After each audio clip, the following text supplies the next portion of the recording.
নমস্কার, আমি সুকান্ত। স্বাগত জানাই আমার ইউটিউব চ্যানেলের আজকের এই ভিডিওতে। যেমনটা আপনারা আজকের এই ভিডিওর থাম্বনেলে দেখলেন, আজ আমি আপনাদের নিয়ে পৌঁছে গেছি শ্রী শ্রী বিজয়কৃষ্ণ গঙ্গানন্দ আশ্রমে। এই আশ্রমটি অবস্থিত রানাঘাটের পান্থপাড়ায়। তো আজকের ভিডিওতে আমি আপনাদেরকে ঘুরিয়ে দেখাবো এই পুরো আশ্রমটি। প্রসঙ্গত আপনাদের জানাই, এই আশ্রমটা এখানে পান্থপাড়া আশ্রম নামেও পরিচিত। তো চলুন প্রবেশ করা যাক এই আশ্রমে। ফ্রেন্ডস, আপনাদের সবার কাছে অনুরোধ, আমার এই ভিডিওটা মাঝখান থেকে স্কিপ না করে শেষ অবধি দেখার জন্য, এবং ভিডিওটি ভালো লাগলে একটা লাইক দিয়ে আমার এই ইউটিউব চ্যানেলটা সাবস্ক্রাইব করে নেওয়ার জন্য। কারণ আপনাদের এক একটি সাবস্ক্রিপশন আমাকে ভীষণভাবে মোটিভেট করে এই ধরনের ভিডিও বানানোর জন্য। আজকের ভিডিওটি হতে চলেছে ভীষণ ইন্টারেস্টিং, কারণ আপনারা বুঝতেই পাচ্ছেন সবুজের সমারোহে অবস্থিত এই আশ্রমটি সত্যিই কত সুন্দর। তো সঙ্গে থাকুন, দেখতে থাকুন। নমস্কার।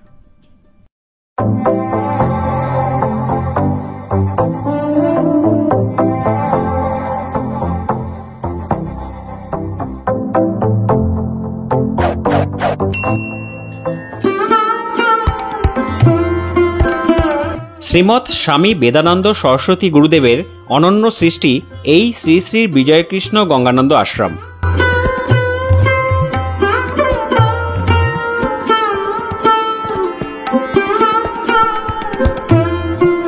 প্রসঙ্গত আপনাদের জানাই, এই আশ্রমের প্রতিষ্ঠাতা প্রাণপুরুষ স্বামী বেদানন্দ সরস্বতী মহারাজ সহ শ্রীমৎ পরমানন্দ ব্রহ্মচারী, শ্রীমৎ গঙ্গানন্দ ব্রহ্মচারী, শ্রীমৎ কুলদানন্দ ব্রহ্মচারী, শ্রীমৎ স্বামী বেদানন্দ সরস্বতী মহারাজ, আশ্রমমাতা শ্রী শ্রী আরতি দেবী এবং শ্রীমৎ পরমানন্দ ব্রহ্মচারী এখানে পূজিত হন।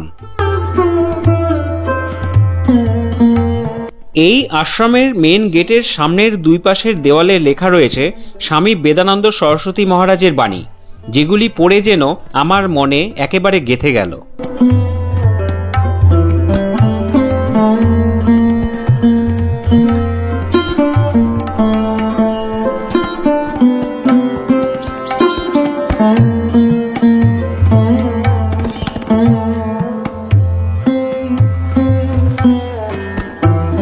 এই আশ্রমের মধ্যে প্রবেশ করার সঙ্গে সঙ্গেই এই সবুজের সমারোহে আমার মনের মধ্যে যেন একটা আলাদা শান্তি অনুভব হলো, এবং আমার মনের মধ্যে এসে গেল একটা আধ্যাত্মিকতার ছোঁয়া।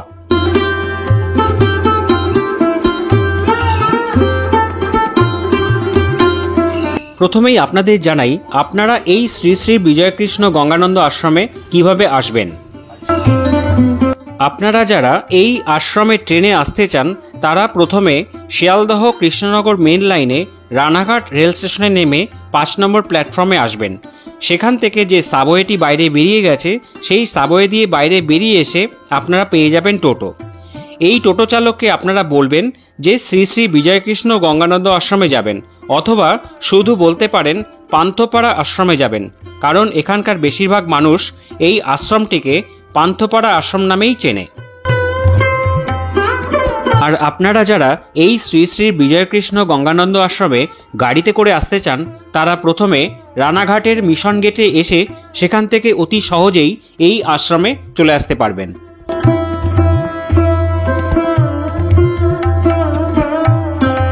আজকের ভিডিওতে আমি আপনাদের দর্শন করাবো এই পুরো শ্রী শ্রী বিজয়কৃষ্ণ গঙ্গানন্দ আশ্রমটি, এবং তার সাথে জানাবো এখানে দর্শনার্থীদের জন্য কোনো ভোগ প্রসাদের ব্যবস্থা আছে কিনা, এখানে দর্শনার্থীদের থাকার জন্য কোনো গেস্ট হাউসের ব্যবস্থা আছে কিনা তার সম্পূর্ণ তথ্য।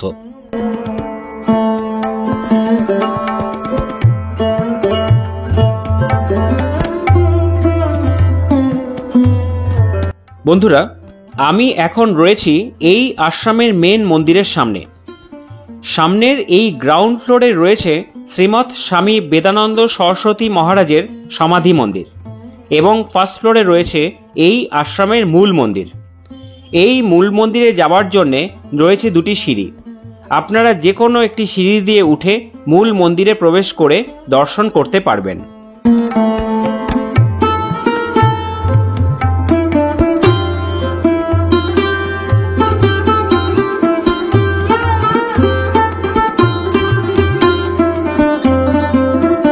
শ্রীমৎ স্বামী বেদানন্দ সরস্বতী গুরুদেবের অনন্য সৃষ্টি এই শ্রী শ্রী বিজয়কৃষ্ণ গঙ্গানন্দ আশ্রম।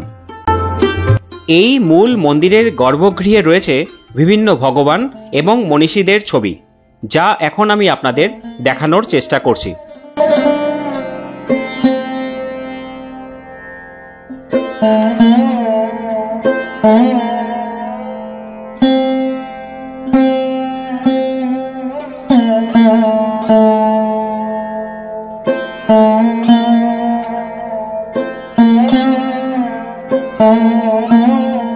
আপনারা এই আশ্রমের মূল মন্দিরের এই সিংহাসনে দেখতে পাচ্ছেন এই আশ্রমের গুরুদেবদের ছবি, যা কিন্তু অত্যন্ত সুন্দরভাবে সাজিয়ে রাখা রয়েছে।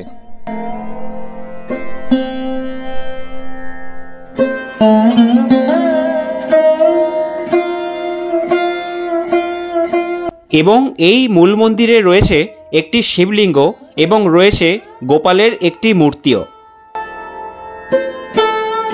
এই আশ্রমের মূল মন্দিরের দেওয়ালে লেখা রয়েছে প্রভুপাদ শ্রী শ্রী বিজয়কৃষ্ণ গোস্বামী মহারাজের অনেক অমূল্য বাণী, যা একবার পড়লে আপনাদের মনে কিন্তু গেঁথে যাবে।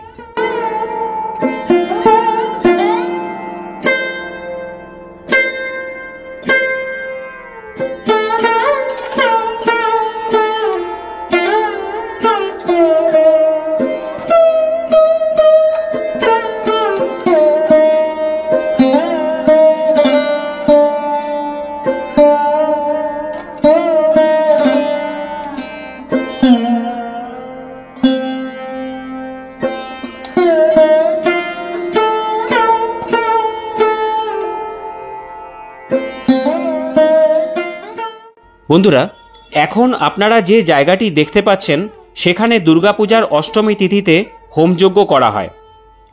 এখানে রয়েছে এই হোমযজ্ঞে ব্যবহৃত শুকনো বেলকাঠ, পাটকাঠি এবং শুকনো বেলপাতা, যা কিন্তু খুব সুন্দরভাবে গুছিয়ে রাখা রয়েছে।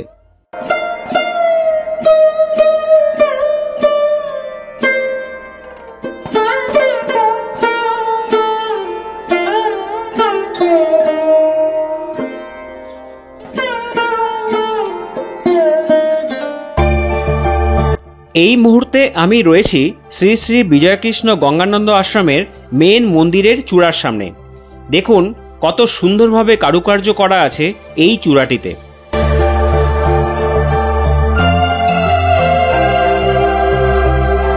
সবুজ গাছ দিয়ে ঘেরা এই আশ্রমের মধ্যে এই চূড়াটি কিন্তু ভীষণই সুন্দর দেখাচ্ছে। আপনাদের কেমন লাগছে এই চূড়াটি দেখতে তা অবশ্যই আমাকে কমেন্ট করে জানাবেন।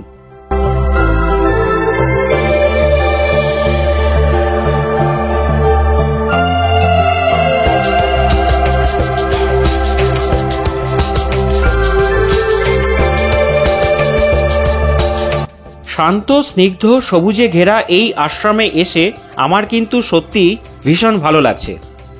আপনাদের সবার কাছে একটাই অনুরোধ, আপনারা আপনাদের ব্যস্ত কর্মজীবনের ফাঁকে একটা দিনের সময় বের করে এই আশ্রমটি একবার ঘুরে যান। আপনাদের কিন্তু সত্যি ভীষণ ভালো লাগবে।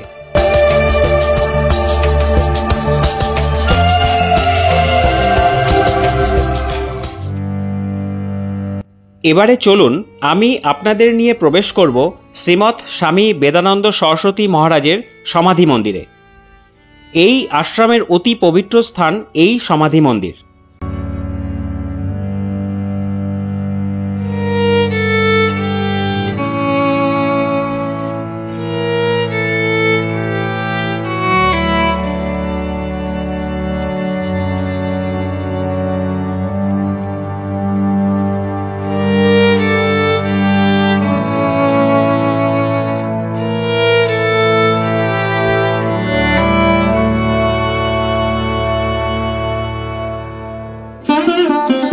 এই আশ্রমে যে সমস্ত ব্যক্তি এবং যে সমস্ত শিষ্যরা সাহায্যের হাত বাড়িয়ে দিয়েছেন তাদের সবার নাম লেখা রয়েছে এই দেওয়ালটিতে।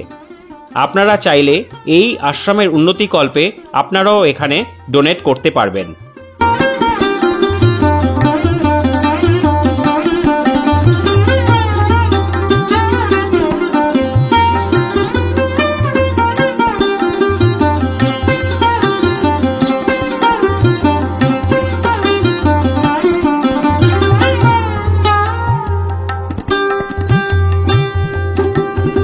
এখন চলুন আমি আপনাদের নিয়ে প্রবেশ করি এই আশ্রমের যজ্ঞ ঘরে।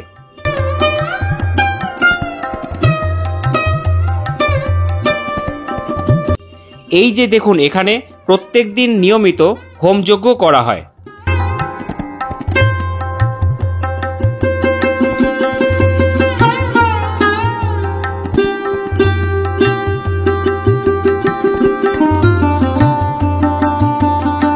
আর এখানে দেখুন, বেলকাঠ সহ এখানে রাখা রয়েছে হোমযজ্ঞের বিভিন্ন সরঞ্জাম।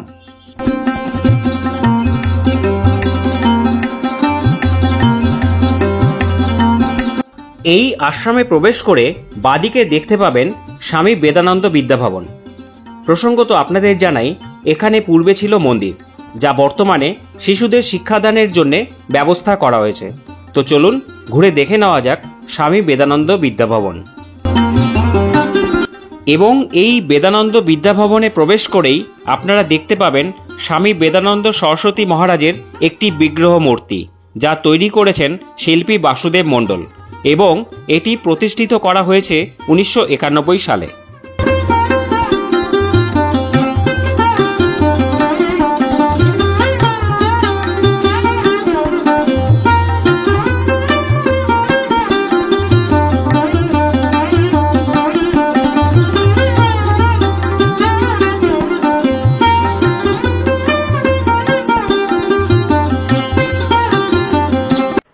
এই বিদ্যাভবনের মধ্যে রয়েছে বিভিন্ন রকমের বই, যা মূলত সর্বসাধারণের জন্য নয়। যারা এই আশ্রমে দীক্ষিত বা এই আশ্রমে দীক্ষা নিয়েছেন তাদের জন্যই এই বইগুলো, যা নিয়মিত পড়ে তারা এই আশ্রমের আধ্যাত্মিকতার মধ্যে নিজেদেরকে সমৃদ্ধ রাখতে পারেন।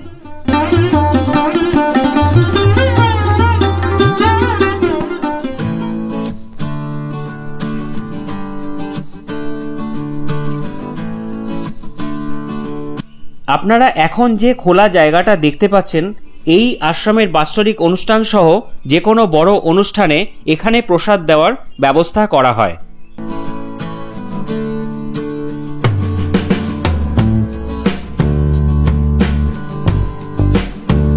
এখানে দেখুন কত সুন্দরভাবে গুছিয়ে রাখা রয়েছে জ্বালানি কাঠ, যেগুলি দিয়ে এখানকার বাৎসরিক অনুষ্ঠান সহ বড় অনুষ্ঠানের রান্না করা হয়।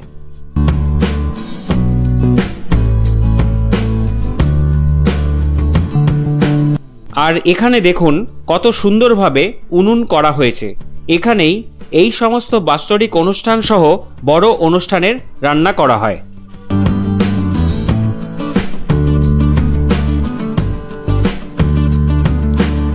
বন্ধুরা, এখন আপনারা যে ঘরগুলি দেখতে পাচ্ছেন, এগুলি হলো এই আশ্রমের গুরুদেব এবং এই আশ্রমের সেবায়িতদের থাকার জায়গা। আমি আপনাদের বাইরে থেকে দেখিয়ে দিচ্ছি এই ঘরগুলি।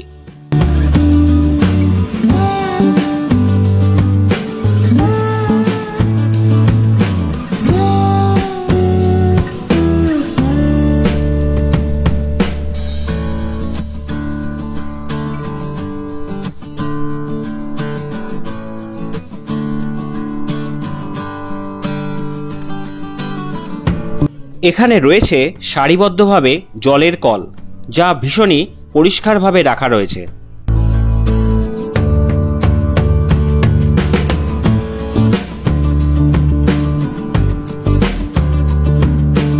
আপনারা সামনে যে এই দোতলা বাড়িটি দেখতে পাচ্ছেন, এটিই হলো এই আশ্রমের গেস্ট হাউস।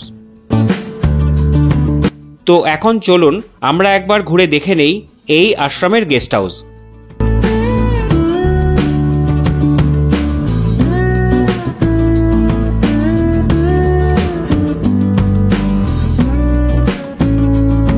এই গেস্ট হাউসের রুমে রয়েছে দুটি পৃথক বেড, বসার জন্য দুটি চেয়ার, দুটি সিলিং ফ্যান, আয়না সহ একটি আলমারি, দুটি জানালা এবং এই গেস্ট হাউসের রুমের সাথে রয়েছে একটি অ্যাটাচ বাথরুম।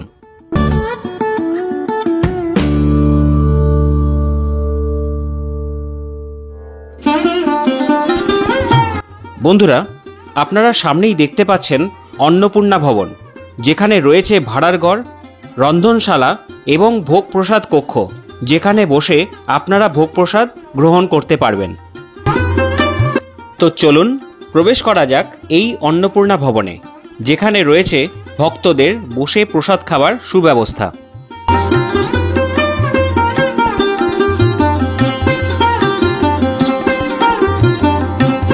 এই আশ্রমে আমাদেরকে অতি যত্নের সঙ্গে পরিবেশন করা হলো ভোগ প্রসাদ।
বন্ধুরা, এই আশ্রমটিতে আমি পেয়ে গেছি এখানকার একজন মহারাজকে। তো চলুন ওনার থেকে জেনে নেওয়া যাক এই আশ্রমের বেশ কিছু ইতিহাসের কথা। নমস্কার, একবার যদি আপনার একটু নামটা একবার বলে দেন। যজ্ঞেশ্বরানন্দ ব্রহ্মচারী।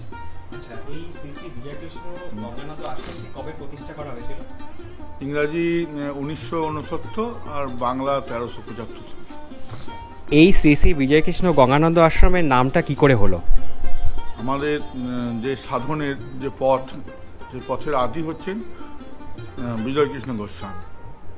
বিজয়কৃষ্ণ গোস্বামী এবং আমাদের যে পুজো হয় না, আমাদের যে সাধন পন্থার গুরু পরম্পরা, বিজয়কৃষ্ণ গোস্বামী, তার শিষ্য ক্রোধানন্দ ব্রহ্মচারী, তার শিষ্য গঙ্গানন্দ ব্রহ্মচারী এবং তার শিষ্য আশ্রম প্রতিষ্ঠাতা বেদানন্দ সরস্বতী।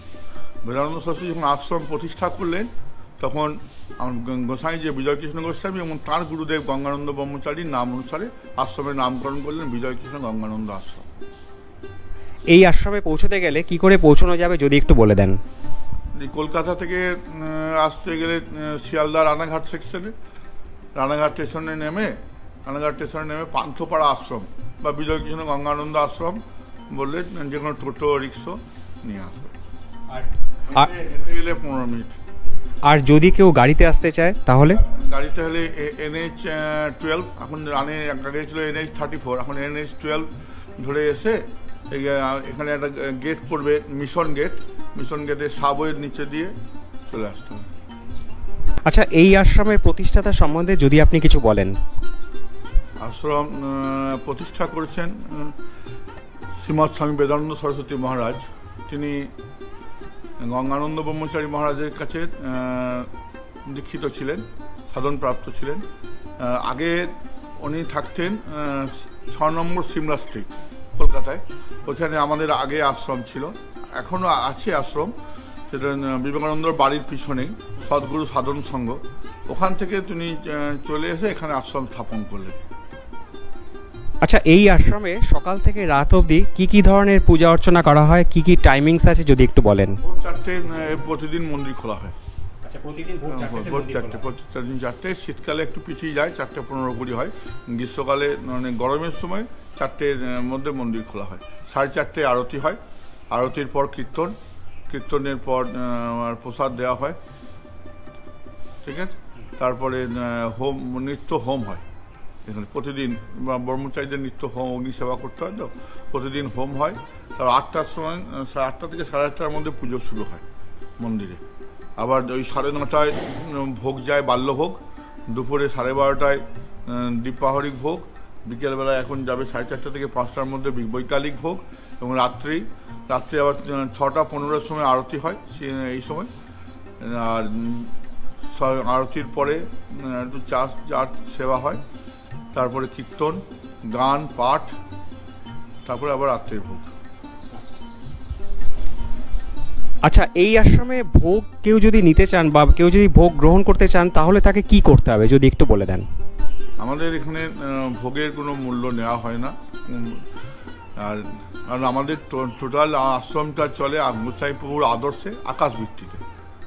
গোসাই যার যেতান সেটাই আশ্রম চলে। আগের দিন দুপুরের মধ্যে জানিয়ে দিতে হবে যে আপনারা কজন প্রসাদ নিতে চান। আচ্ছা, এই আশ্রমে যদি কোনো ফোন নাম্বার আপনি যদি একবার দিয়ে দেন। 9932727119 আর 9434215933। আর এই ফোনে আগের দিন ফোন করে আসতে হবে, এরকম একটা সিস্টেম যদি একটু বলে দেন আরেকবার।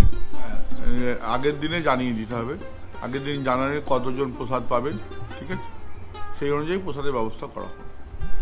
আর জানিয়ে দিলে অবশ্যই আসতে হবে, কারণ আমাদের প্রসাদে অন্য কোনো বিকল্প তো নেই। জানিয়ে দিয়ে এবং যদি না আসতে পারেন সেটাও সেদিন সন্ধ্যার মধ্যে জানিয়ে দিতে হবে যে আসতে পারছেন, কোনো কারণে আসতে পারছেন না, জানিয়ে দিতে হবে। আচ্ছা, এই আশ্রমে বাৎসরিক যে বড় অনুষ্ঠান হয় সেই সম্বন্ধে যদি কিছু বলেন, কোন ডেটে কবে হয়, কোন কোন কি বড় বড় অনুষ্ঠান হয় সেই সম্বন্ধে একটু বলুন। ডেট নয়, তিথি অনুযায়ী হয়। ডেট একটাই হয় পয়লা বৈশাখ, বাকি সব তিথি। শ্রীমৎ স্বামী বেদানন্দ সরস্বতী মহারাজের তিরোভাব তিথি উৎসব, শ্রীমৎ স্বামী বেদানন্দ সরস্বতী মহারাজের আবির্ভাব তিথি উৎসব, যেটা গুরু পূর্ণিমা, ওই দিন ওনার আবির্ভাব মানে এই ধরাধামে আবির্ভাব হয়েছিল। তারপরে শ্রী শ্রী চণ্ডী মহাহোম, দুর্গাপুজো অষ্টমীর দিনে শ্রী চণ্ডী মহাহোম হয়, এবং শ্রীমৎ স্বামী গঙ্গানন্দ ব্রহ্মচারী মহারাজের আবির্ভাব তিথি উৎসব, যেটা ফাল্গুন মাসে হয়। তিথি আমাদের তিথি অনুযায়ী হয়, ডেট কোনো ফিক্সড নেই। ডেট ফিক্সড একটা হচ্ছে পয়লা বৈশাখ। আচ্ছা, শুনেছি আপনাদের এখানে গেস্ট হাউসের ব্যবস্থা আছে, এই গেস্ট হাউস সম্বন্ধে যদি কিছু বলেন, কিভাবে এই গেস্ট হাউসে বুকিং করতে হবে এই ব্যাপারে যদি কিছু বলেন। পোর্টালটাই মানে কোনো মূল্য নেওয়া হয় না, এবং গেস্ট হাউসটা বলতে এখানে থাকার ব্যাপার যারা আমাদের ভক্ত শিষ্য তাদেরকেই থাকতে দেওয়া হয়। নতুন লোককে আমরা সচরাচর এখন মানে ব্যবস্থা করতে পারি না, অনেক অসুবিধা থাকে। এবার এখানে আস্তে আস্তে যারা পরিচিত হয়, যারা যারা যায় পরিচয় হয়, তাদেরকে তখন ব্যবস্থা করতে পারবে। আমাদের আশ্রমে একটা অঙ্কন প্রশিক্ষণ কেন্দ্র চলে, অঙ্কন এবং বুটিক শিল্প প্রশিক্ষণ কেন্দ্র চলে। শনিবার দিন দুপুরের পরে এবং রবিবার দিন সারাদিন ধরেই এই প্রশিক্ষণ কেন্দ্র চলে। প্রশিক্ষণ কেন্দ্র চালান আমাদেরই খুবই কাছের মানুষ, স্যার অমল অধিকারী, তিনি কৃষ্ণনগর থেকে আসেন, এবং খুবই অল্প মূল্যে শেখানো হয়, এবং ছাত্রছাত্রীদের মানে প্রচুর সুবিধা দেওয়া হয়, এবং যারা গরিব তাদের পয়সা দেওয়ার মানে বেতন দেওয়ার ক্ষমতা হয়, তাদেরকে বিনামূল্যেও শিক্ষা দেওয়া হয়। আচ্ছা, এখানে দেখতে পাচ্ছি একটা জিনিস লেখা রয়েছে, নাম চলছে, তো এই ব্যাপারটা নিয়ে যদি একটু আপনি কিছু বলেন। নাম চলছে তো মানে আমরা তো সবাই একটা দীক্ষা সাধন মন্ত্র পেয়েছি, এইটাকে সবাইকে জানিয়ে দেওয়া যে তোমার ভিতরে যে নাম দেওয়া হয়েছে আর কি, আমাদের অজপা সাধন যে নাম তোমার দেওয়া হয়েছে সেই নামটা তোমার ভিতরে চলছে, তো এটাতে বারবার মনে পড়িয়ে দেওয়া, যাতে সে বিন্দুমাত্র বিস্মরণ না হয়, সে সবসময় নাম করতে হবে, এটা বারবার তাকে মনে পড়িয়ে দেওয়া। বিভিন্ন জায়গায় আমাদের দেওয়া আছে। আচ্ছা, আমার ইউটিউবের দর্শকদের যদি একবার আমন্ত্রণ জানান যে তাদের একবার তাদের ব্যস্ত জীবনের ফাঁকে যদি একটু সময় বের করে এখানে আসতে পারেন, এই সম্বন্ধে যদি আপনি কিছু বলেন। আমি তো ফোন নাম্বার দিয়েই দিলাম। সবাইকে সুস্বাগতম আমাদের গোসাইয়ের আশ্রম দর্শন করার জন্য। গোসাইয়ের ভাবধারার সাথে সবাই যাতে জড়িত হয়, তারা সবাই আসুক, এটা আমি হাত ধোয়াদের বিনীত অনুরোধ। সবাই আসুন, দর্শন করুন আমাদের আশ্রম। আপনাকে অসংখ্য ধন্যবাদ, আপনার এত ব্যক্তিগত টাইম থেকে এত একটা মূল্যবান টাইম আমাদেরকে দিলেন, আপনাকে অসংখ্য ধন্যবাদ। ফ্রেন্ডস, আমার আজকের এই ভিডিওটা আমি এখানেই শেষ করছি। ভিডিওটি আপনাদের কেমন লাগলো তা অবশ্যই আমাকে কমেন্ট করে জানাবেন। ভিডিওটি ভালো লাগলে একটা লাইক দিয়ে আমার এই ইউটিউব চ্যানেলটা সাবস্ক্রাইব করে নেবেন, কারণ আপনাদের এক একটি সাবস্ক্রিপশন আমাকে ভীষণভাবে মোটিভেট করে এই ধরনের ভিডিও বানানোর জন্য। তো আপনারা সবাই ভালো থাকবেন, সুস্থ থাকবেন, নমস্কার।